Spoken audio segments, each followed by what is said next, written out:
Now we understood that in these structures among doped semiconductors we have one type of semiconductor, the p-type, in which holes are the majority carriers, and one type of semiconductor, the n-type, where electrons are in fact the majority carriers and holes are the minority carriers. Now, what will happen if these two are joined together? In the junction region, when they come close together, a number of holes and a number of electrons recombine, and then a depletion region is formed, which is the middle region shown in this figure.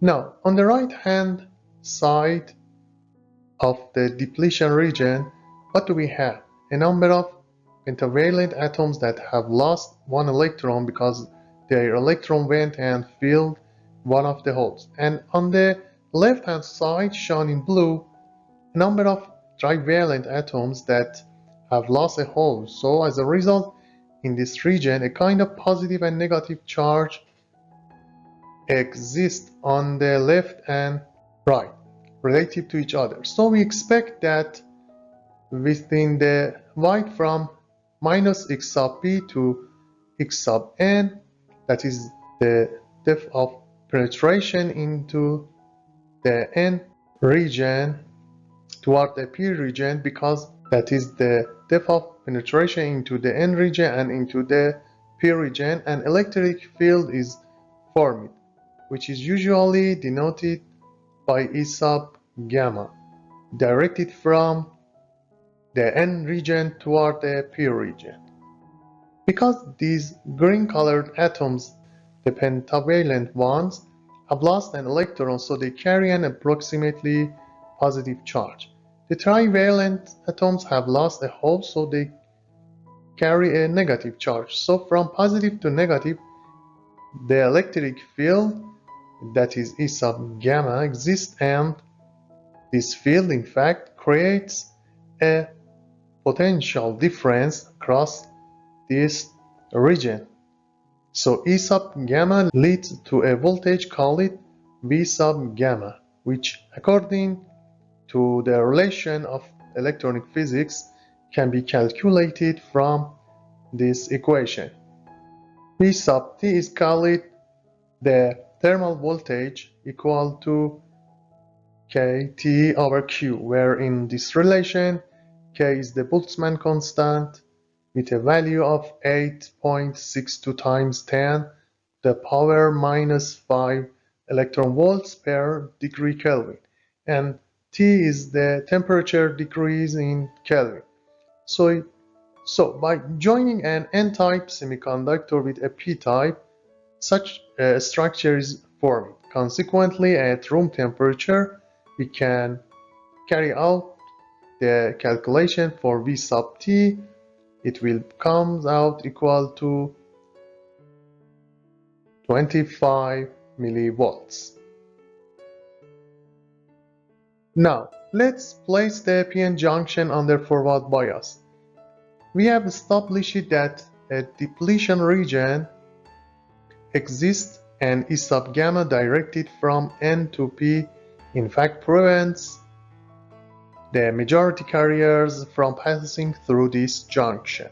Let's connect a battery of magnitude V with the positive terminal to the P side and the negative terminal to the N side, which we call forward bias. Now, this battery V have a voltage of V, and if V is less than V sub gamma arising from E sub gamma, meaning if it's smaller than the voltage of this depletion region, then the majority carriers cannot pass through this depletion region, because the electric field E arising from the battery V has not been able to neutralize or overcome the field E sub gamma.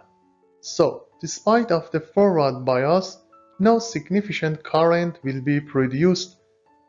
So, if E is smaller than E sub gamma, we can say that these majority carriers will not be able to move.